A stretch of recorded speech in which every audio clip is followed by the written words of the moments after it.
Well, hello again. It's Sunday evening, actually the Sunday the night before Labor Day, so hopefully I'm not interrupting your holiday too much.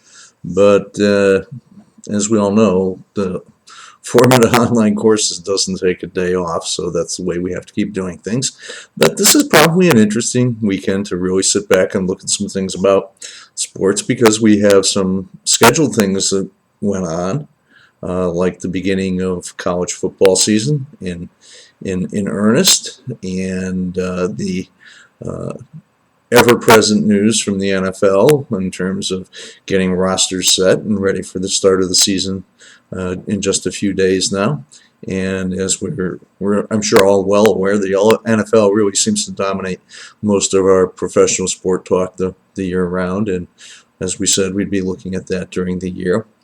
Um, this week we had all Tom Brady all the time, and I think that's an interesting topic because it plays in a little bit to what we were planning to go into in week 3, is when we look at some of the legal aspects and some of the things that affect the business of sports from that way. And so taking all the emotional factors and facts of the case factors out of it and everything, let's talk about that for a minute. I tried to figure out how, if there's a way I could work it in a little bit more formally, and I guess I really can't. But the Brady case is really interesting because Deflategate, as it's become ridiculously known, really, when you look at it from the technicalities, was a lawsuit involving the NFL Management Council and the NFL Players Association. And that brings us into the topics of collective bargaining and how agreements are made. And, you know, on the economic side, what is collective bargaining? Well, in a very, very simplistic way, it's two groups deciding how to split up the pie. And that's what we have between the players and the owners. And you'll see that it splits out into many different aspects of how the business of the NFL is run. And I think the big question now is to sit back and wait and see if there are any changes coming out of this decision. The commissioner has had all sorts of power, and now we're going to see some backlash against that, maybe even from his ownership group. Maybe some other players are going to get a little bit bolder about what's been done in their discipline cases. How about some of the other issues that we've seen in terms of coming up with policies on personal conduct and PEDs and all that kind of stuff? It's going to be really interesting as we go ahead. So with that in mind, in Unit 3, you're going to find it's, I admit, rather lengthy, but it's a really good panel discussion, and one of the members of the panel is DeMar Smith, who's executive director of the NFL Players Association, and it talks about a lot of the legal issues that affect the economics of sports. So actually in Unit 3, you're going to see that two of our major contributors of material are actually government sources. That particular long video that's in there is from a conference sponsored by the United States Court of Appeals for the Ninth District.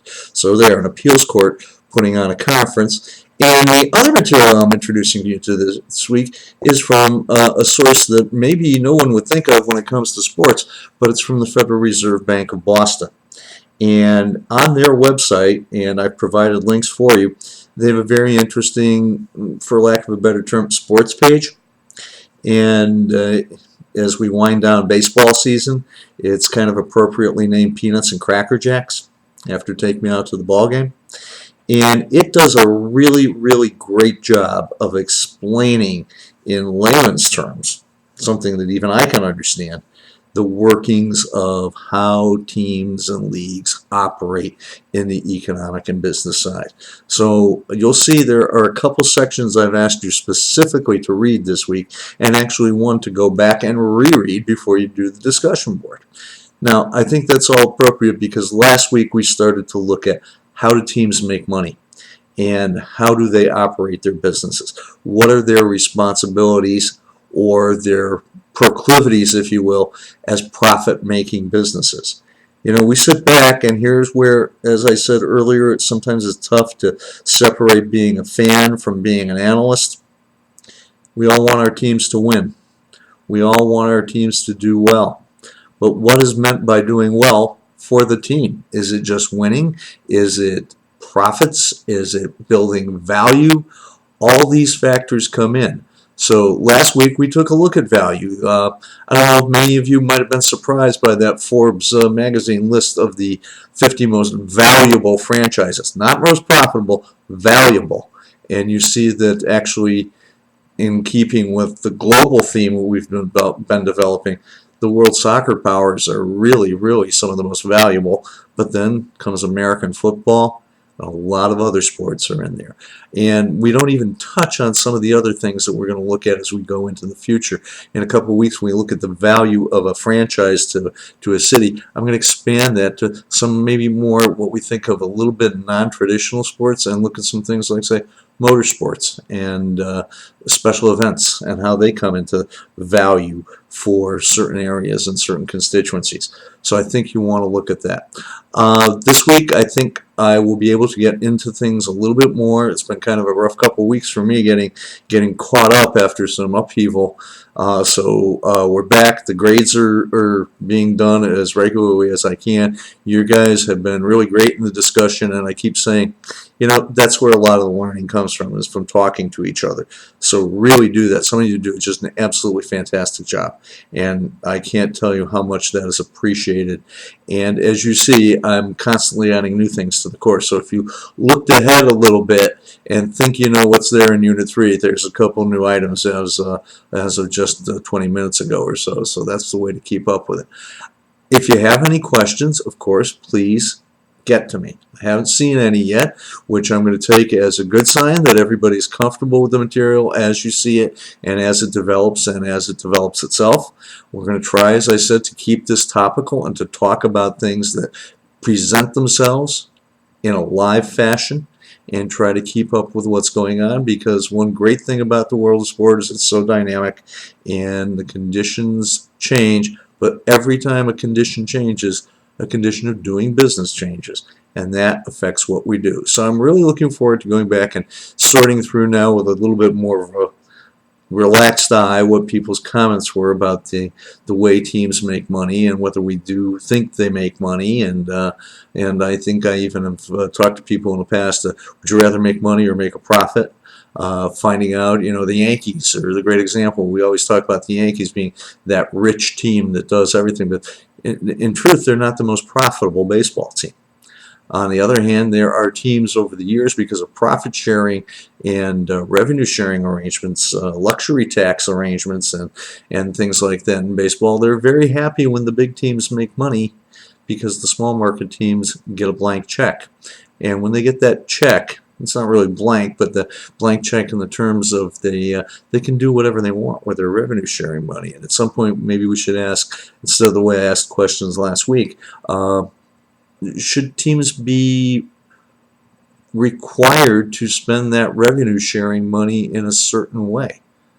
Such as, should they be required to spend a certain degree of that on players and player salaries, for instance? Well, by just asking that question, thinking out loud, take a look at the videos we've provided this week where we talk about antitrust issues and legal issues and collective bargaining issues. And these are issues that would have to be decided between players and owners, and it's just not that simple. Okay, so you've entered in a very complex world, and I hope we're actually bringing some sense to it. So the big document you want to pay attention to this week is the material from the Federal Reserve of Boston, okay, the Peanuts and Cracker Jacks website link. That's really important. That's the stuff I want you to read. Really worthwhile looking at that video. It's about an hour and 20 minutes, but it's a really interesting discussion. There's also a really good discussion too. It's now 5 years, a little more than, about 5 years ago now, when the NFL was starting to look at maybe having a lockout back in 2011, so 4 seasons ago. And we have a presentation from a law professor at Penn State who really explains the concept of antitrust and monopolies. And I remember back when I was asking people in week 1 about pressing issues in sports, several of you did mention monopoly. Well, here's a chance to maybe understand a little bit more, and I think Professor Ross does an excellent job of presenting that to us. So that's it for tonight. and maybe tomorrow will be a little bit more relaxed, not going to campus, so I can spend a little bit more time on my online work, and we'll do it that way. Please, once again, any questions, get them to me, and it's been a pleasure so far, and I hope it continues. Thanks.